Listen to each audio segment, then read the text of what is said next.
नमस्कार दोस्तों, स्वागत है आपका डॉक्टर संजय वेब के यूट्यूब चैनल में। दोस्तों, आज मैं doctor Sanjay Sinha, technical analyst working on new wave since last 27 years. इस पावर पैक्ड यूट्यूब वीडियो में आपका स्वागत है। आज के इस यूट्यूब वीडियो में हम न्यू वेव एनालिसिस टेक्निक के यूज से निफ्टी के करेक्टिव राइज में प्रॉफिट बुकिंग पर एक्यूरेट और कारगर स्ट्रैटेजी के बारे में डिटेल्स में डिस्कशन करेंगे। यहाँ हम आपको न्यू वेव मेथड के द्वारा निफ्टी के करेक्टिव राइज को रिस्क मैनेजमेंट स्ट्रैटेजी के साथ डिकोड करेंगे और प्रॉफिट बुकिंग में मास्टरिंग करना बताएंगे। इस यूट्यूब वीडियो में स्टॉक मार्केट के करेक्टिव राइज के बारीकियों को बताएंगे और ये भी बताएंगे कि स्ट्रैटेजिकली उसको कैसे कैपिटलाइज करें। दोस्तों, आप जरूर जानते ही होंगे कि प्रॉफिट बुकिंग के लिए टाइमिंग कितना इंपॉर्टेंट है। इस वीडियो में एक्सपर्ट इनसाइट्स और न्यू वेव एनालिसिस का टैक्टिक्स दी गई है जो आपको मार्केट वेव्स एंड पैटर्न समझने के लिए एक कटिंग एज अप्रोच देगा और सही टाइमिंग में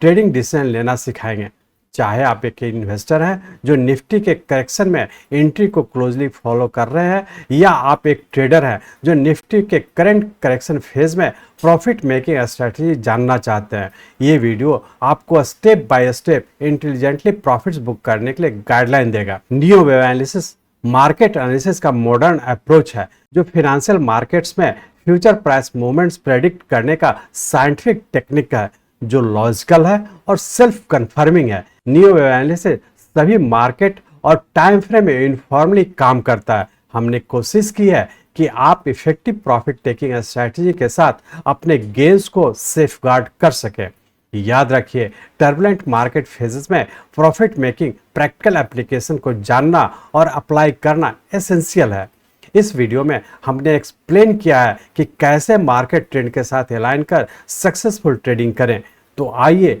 इन सभी चीजों को समझने के लिए चलिए हम लोग चलते हैं निफ्टी के रियल टाइम चार्ट पर। ये हम लोग का निफ्टी का डेली चार्ट है और इस डेली चार्ट में हम लोग देख पा रहे हैं कि हम लोग का 28 मार्च 2023 को हम लोग का एक लो बना था जो यहाँ पे हम लोग ये कहे थे कि यहाँ पे हम लोग का एक फेलियर हुआ। लेकिन इसके पहले हम लोग एक चीज और डिस्कस कर लेते हैं कि पहली बार जब हम लोगों ने यूट्यूब चैनल स्टार्ट किया था तो उसमें सबसे पहली बार हम लोगों ने जब वीकली पॉइंट ऑफ व्यू से हम लोग यूट्यूब पे डिस्कस किए थे, वहाँ पे आप लोग को ये बताए थे कि यहाँ पे हम लोग का एक थर्ड वेव कंप्लीट करने के बाद यहाँ पे एक छोटा सा पैटर्न कंफर्म किया था और उस पैटर्न कंफर्मेशन में हम लोग ये भी डिस्कस किए थे कि हम लोग फोर्थ वेव के फॉर्म में नीचे कंटिन्यू किए। मतलब हम यहाँ पे देखे कि जब हम लोग पहली बार यूट्यूब चैनल स्टार्ट किए थे और उस समय जब हम लोग वीकली डिस्कशन किए थे उस समय हम लोग दिसंबर के टाइम में थे और यहाँ पे आप लोग से डिस्कशन किए थे कि हम लोग का यहाँ से करेक्शन में रहने की संभावना है। और एग्जैक्टली उसी तरीके से देखे कि यहाँ से हम लोग का वेरी शॉर्ट टर्म और मीडियम टर्म तीनों टाइम फ्रेम का करेक्टिव फॉल यहाँ पर 28 मार्च 2023 को कंप्लीट किया।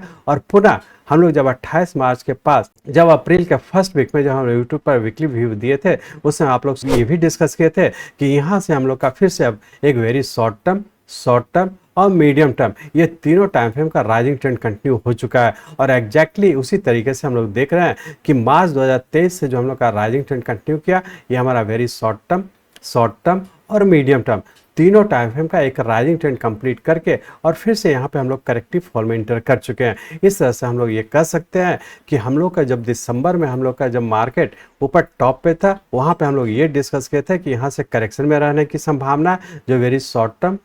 टर्म और मीडियम टर्म तीनों टाइम फ्रेम का करेक्शन पूरा करके और एग्जैक्टली यहाँ पे पूरा करके और फिर से हम लोग का वेरी शॉर्ट टर्म और मीडियम टर्म तीनों टाइम फ्रेम का राइजिंग ट्रेंड कंटिन्यू कर चुका था। और यहाँ पे एग्जैक्टली उसी तरह से पूरा करके और फिर से यहाँ पे हम लोग ये कह सकते हैं कि चूंकि यहाँ पे हम लोग का वेरी शॉर्ट टर्म और मीडियम टर्म तीनों टाइम फ्रेम का राइजिंग ट्रेंड कंप्लीट करके और पिछले दिन हम लोग यहाँ पे देखे कि हम लोग का यहाँ पे वेरी शॉर्ट टर्म का जो स्टॉप लॉस दिया था वो ब्रेक किया। तो ये इंडिकेट कर रहा है कि यहाँ से हम लोग का जो मीडियम टर्म का राइजिंग ट्रेंड कंप्लीट किया उसका बहुत ज़्यादा संभावना है कि हम लोग का वेरी शॉर्ट टर्म और शॉर्ट टर्म ये दोनों टाइम फ्रेम में करेक्टिव फॉल में इंटर हो जाने की संभावना है। हम लोग ये कह सकते हैं कि पिछले वीक जैसा हम लोग डिस्कशन किए थे कि बहुत ज़्यादा संभावना है कि हम लोग का वेरी शॉर्ट टर्म के भी करेक्टिव फॉल में इंटर करने की संभावना है। और एग्जैक्टली हम लोग देख रहे हैं कि हम लोग यहाँ पे हम लोग का वेरी शॉर्ट टर्म का जो स्टॉप लॉस था वो ब्रेक किया है। तो हम लोग ये कह सकते हैं कि हम लोग का जो यहाँ से मीडियम टर्म तक का राइजिंग ट्रेंड कंप्लीट किया था एक 9 वेव जो 5+4 के फॉर्म में ऊपर कंप्लीट करके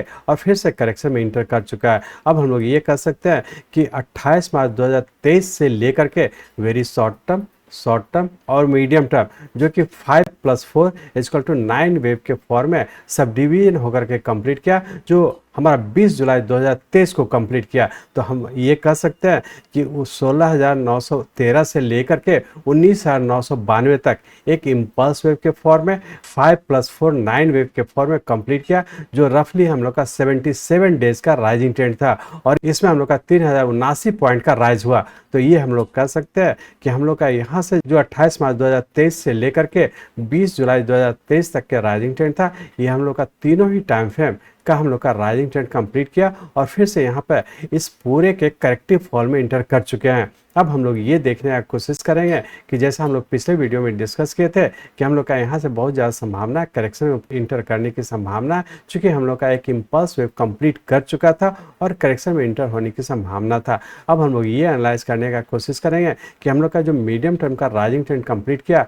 और उसका जो करेक्टिव फॉल में इंटर किया, तो सबऑर्डिनेट वेव किस पैटर्न में है। तो अब इस डेली चार्ट को हम लोग कन्वर्ट करते हैं आवरली चार्ट में और ये देखने की कोशिश करें कि इसका सबऑर्डिनेट वेव का करेक्टिव फॉल किस पैटर्न में है। तो अब इस डेली चार्ट को हम लोग कन्वर्ट करते हैं आवरली चार्ट में, लेकिन इसके पहले हम लोग एक वॉल्यूम को भी एनालाइज कर लेते हैं। तो यहाँ पे हम लोग देख रहे हैं कि हम लोग का जब 28 मार्च 2023 से जो ऊपर इम्पल्स वेव के फॉर्म में राइजिंग ट्रेंड में इंटर किया था, तो यहाँ पे जब वॉल्यूम को एनालाइज कर रहे हैं तो देख रहे हैं कि जैसे जैसे हम लोग का फर्स्ट वेव की ओर मूव किया, हमारा पिछले करेक्टिव फॉल के रेस्पेक्ट में वॉल्यूम इंक्रीज किया और उसका सेकेंड वेव करेक्शन पूरा करके फिर से थर्ड वेव में देख रहे हैं तो फर्स्ट वेव के रेस्पेक्ट में थर्ड वेव में वॉल्यूम इंक्रीज किया और थर्ड वेव के बाद जब फोर्थ वेव करेक्शन पूरा करके फिफ्थ वेव में गए, तो यहाँ पे भी हम लोग देख रहे कि थर्ड वेव के रेस्पेक्ट में फिफ्थ वेव में हम लोग का वॉल्यूम इंक्रीज किया और फिर फिफ्थ वेव के बाद करेक्टिव फॉल सिक्स वेव के कंप्लीट करने का जब हम लोग सेवन्थ वेव में इंटर किए, तो इसमें भी आप लोग देख रहे हैं कि फिफ्थ वेव के रेस्पेक्ट में सेवन्थ वेव में हमारा वॉल्यूम इंक्रीज किया और सेवन्थ वेव के बाद जब करेक्टिव फॉल एट्थ वेव का कंप्लीशन करके जब हम लोग नाइन्थ वेव में कंटिन्यू किए, तो इसमें भी हम लोग देख रहे हैं कि यहाँ पे हम लोग का वॉल्यूम सेवन्थ वेव के रेस्पेक्ट में नाइन्थ वेव में इंक्रीज किया। इस तरह से हम लोग कह सकते हैं कि हम लोग जैसे जैसे हम लोग ऊपर की ओर बढ़ रहे हैं, मतलब एक सबऑर्डिनेट वेव इम्पल्स वेव में ऊपर कंटिन्यू कर रहे हैं, हम लोग का वॉल्यूम इंक्रीज कर रहा है। ये अपने आप में इंडिकेट कर रहा था कि हम लोग का जब भी ऊपर राइज कंटिन्यू करता है हम लोग का वॉल्यूम इंक्रीज करता है, जो अपने आप में ये इंडिकेट करता है कि हम लोग का सब डिवीजन होकर के राइजिंग ट्रेंड में कंटिन्यू कर रहा है। तो ये इंडिकेशन हमारा जो कि वॉल्यूम के द्वारा मिलता है कि जिसमें ये बताया जाता है, जिसको वॉल्यूम के द्वारा इंडिकेट करता है, जो हम लोग को आप लोग को एडवांस कोर्स में डिस्कशन किए थे कि जैसे जैसे सब डिवीजन में यदि हमारा कोई इम्पल्स फॉर्म में ऊपर जाता है तो उसका कन्फर्मेशन हमारा वॉल्यूम के द्वारा मिलता है, जिसमें एडवांस कोर्स में आप लोग को ये डिटेल्स में डिस्कशन किए हैं, ये डिटेल्स में बताया कि जैसे ही यदि हमारा 5 वेव बनने के बाद हमारा यदि 6 और 7th वेव में इंक्रीज करता है तो उसको वॉल्यूम के साथ इंक्रीज करता है, जो अपने आप में इंडिकेट करता है कि हम सब डिवीजन होकर के ऊपर की ओर कंटिन्यू कर रहे हैं। और एग्जैक्टली जैसा आप लोग को एडवांस कोर्स में डिस्कशन किया है या डिटेल्स में बताया है, जिसमें आप लोग को बताया है, और उसी हिसाब से एग्जैक्टली हम लोग यहाँ पे देख रहे हैं कि निफ्टी हम लोग का जो राइज हुआ है 5+4 के फॉर्म में जो गया है और ये सब डिवीजन के फॉर्म में गया, जिसका कन्फर्मेशन हमारा वॉल्यूम के द्वारा मिल रहा है और यही इंडिकेट कर रहा है कि हमारा एग्जैक्टली 9th वेव कंप्लीट करके फिर से हम लोग करेक्टिव फॉल में इंटर कर चुके हैं। अब यहाँ पे हम लोग देखेंगे कि 9th वेव के बाद जब हम लोग का नीचे करेक्शन में इंटर किया है, तो यहाँ पे भी देख रहा है कि जब करेक्शन में इंटर किया है तो हम लोग का इसके रेस्पेक्ट में यहाँ भी हम लोग का वॉल्यूम इंक्रीज किया है। ये वॉल्यूम इंक्रीज करना मतलब मार्केट के गिरने के टाइम में वॉल्यूम इंक्रीज करना, ये इंडिकेट कर रहा है कि सही मायने हम लोग का जो पूरा इस 28 मार्च से लेकर के 20 जुलाई 2023 तक के जो राइज हुआ उसके करेक्टिव फॉल में इंटर हो जाने की संभावना है, जिसका कंफर्मेशन हमारा वॉल्यूम के द्वारा भी यहाँ पे मिल रहा है। ये इंडिकेट कर रहा है कि हम लोग बहुत ज़्यादा संभावना है अभी हम लोग का करेक्शन में ही रहने की संभावना है। अब हम लोग ये एनालाइज करने का कोशिश करेंगे कि इस 20 जुलाई 2023 से जो हम लोग का करेक्टिव फॉल हुआ वो किस पैटर्न में हुआ। तो अब हम लोग चलते हैं इस डेली चार्ट को कन्वर्ट करते हैं आवरली चार्ट में। हम लोग यहाँ पे आवरली चार्ट में आ चुके हैं और इस आवरली चार्ट में हम लोग देख रहे थे कि हम लोग का पिछले वीक जो डिस्कशन किए थे उसमें आप लोग से ये डिस्कस किए थे कि हम लोग का यहाँ पे ए, बी और सी वेव पूरा करके, जैसा आप लोग को बताया था कि करेक्टिव राइज में हो सकता है कि 19,800 तक जाने की संभावना, और एग्जैक्टली आप लोग देखे हुए हैं कि 19,795 तक जा करके अपना एक्स वेव कंप्लीट किया और फिर से नीचे कंटिन्यू हो चुका है। तो इस तरह से हम लोग कह सकते हैं कि हम लोग का आवरली चार्ट में हम लोग का ए, बी सी वेव कंप्लीट करने के बाद ये एक्स वेव का कंप्लीशन हुआ और उसका फिर से हम लोग एक नया पैटर्न जो करेक्टिव पैटर्न का हम लोग का नीचे का ए और फिर से दोबारा पिछले दिन हम लोग जो देखे इस करेक्टिव फॉल ए का हम लोग का करेक्टिव राइज में इंटर किए हैं।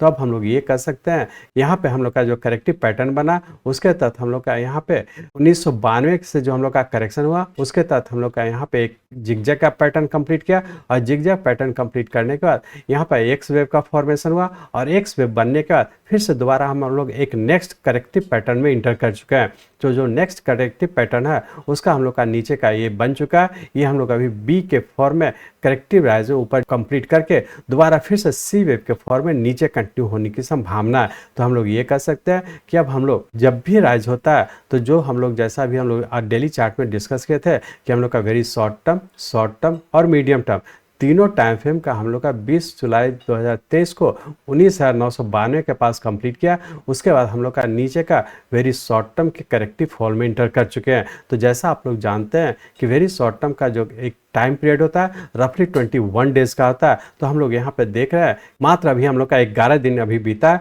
और बहुत ज़्यादा संभावना है कि अभी भी हम लोग का 1-2 सप्ताह करेक्टिव फॉल में ही रहने की संभावना है। अब हम लोग ये देखने की कोशिश करेंगे कि ये जो करेक्टिव फॉल है उस करेक्टिव फॉल के तहत हमारा एक पैटर्न कंप्लीट किया, उसके बाद एक्स वेव बनाने के बाद हम लोग एक नेक्स्ट करेक्टिव फॉल के पैटर्न में इंटर किए हैं और उसके सबऑर्डिनेट वे में हम लोग अभी करेक्टिव राइज में जो हम लोग का पिछले दिन करेक्टिव राइज हुआ ये इस फॉल का इस ए वेव का करेक्टिव राइज है। अब हम लोग ये देखने की कोशिश करेंगे कि मंडे और ट्यूसडे को क्या होने की संभावना। उसके लिए हम लोग इस आवरली चार्ट को कन्वर्ट करते हैं 15 मिनट चार्ट्स में। हम लोग 15 मिनट के चार्ट पे आ चुके हैं और इस 15 मिनट के चार्ट में देख रहे हैं कि हम लोग का यहाँ पे एक इम्पल्स वेव कंप्लीट करने का नीचे का ए बी और सी वेव पूरा करके एक्स वेव यहाँ पे कंप्लीट करने का फिर से दोबारा हम लोग का नीचे का ए और हम लोग बी वेव के फॉर्म में ऊपर इस एक्स ए वेव का करेक्टिव राइज में इंटर कर चुके हैं। तो बहुत ज़्यादा संभावना है कि आने वाले मंडे और ट्यूसडे को रेंज बाउंड के तहत ऊपर 19,600 और नीचे का 19,400 इसी रेंज बाउंड में रहने की संभावना।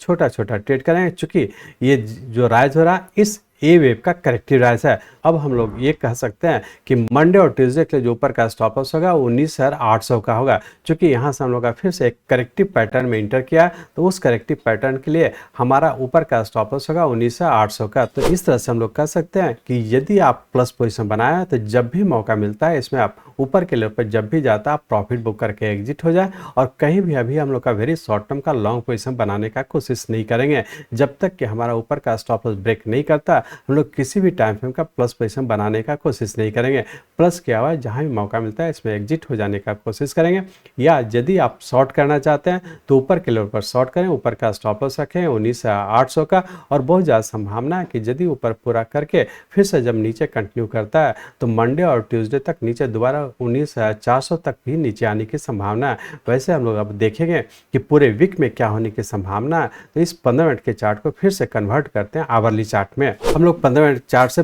पुनः आवरली चार्ट में आ चुके हैं। अब पूरे वीक की हम लोग एनालाइज करें तो हम लोग ये कर सकते हैं कि पूरे वीक के लिए रेंज बाउंड के तहत ऊपर 19,600 और नीचे का 19,100 इसी रेंज बाउंड में रहने की संभावना। जब भी ऊपर जाता है आप प्रॉफिट बुक करें या फिर शॉर्ट करते हैं तो ऊपर का स्टॉप लॉस रखेंगे पूरे वीक के लिए 19,800 का। तो पूरे वीकली के पॉइंट ऑफ व्यू से कहें तो ऊपर का स्टॉप लॉस है 19,800 और करेक्टिव राइज में जब भी जाता है तो आप शॉर्ट कर सकते हैं और नीचे का हो सकता है कि पूरे वीक में नीचे में एक बार 19,100 तक भी आने की संभावना। तो हम लोग ये कर सकते हैं कि पूरे वीक के लिए कर सकते हैं कि जब भी ऊपर जाता है आप प्रॉफिट बुक करें या फिर शॉर्ट करते हैं तो अपर स्टॉप लॉस को ध्यान में रख करके नीचे का जो लेवल दिया वहां पे आता है आप प्रॉफिट बुक करके एग्जिट होते रहने का कोशिश करेंगे। चूंकि हम लोग का यहाँ से वेरी शॉर्ट टर्म और शॉर्ट टर्म दोनों टाइम फ्रेम के करेक्टिव फॉल में इंटर किया तो बहुत ज़्यादा संभावना है कि अभी हम लोग का 21 डेज जिसमें कि अभी हम लोग का मात्र 11 दिन ही बीता है तो बहुत ज़्यादा संभावना कि पूरा वीक अभी छोटे से रेंज बाउंड में नीचे ही रहने की संभावना है।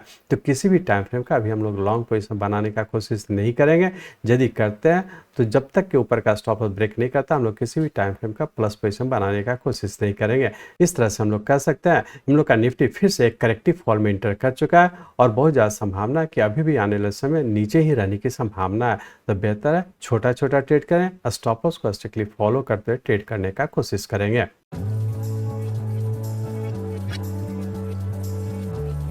मैं चाहता हूं मेरे जीवन का लक्ष्य है इस मार्केट में कोई भी लूजर ना हो। इसको आप सीखें, लोगों को सिखाएं, लोगों को मदद करिए। हमारे साथ जुड़े रहने के लिए, आज के वीडियो को ध्यानपूर्वक अटेंड करने के लिए, इसे दूसरों तक पहुंचाने के लिए आप सबका बहुत बहुत धन्यवाद। जय हिंद।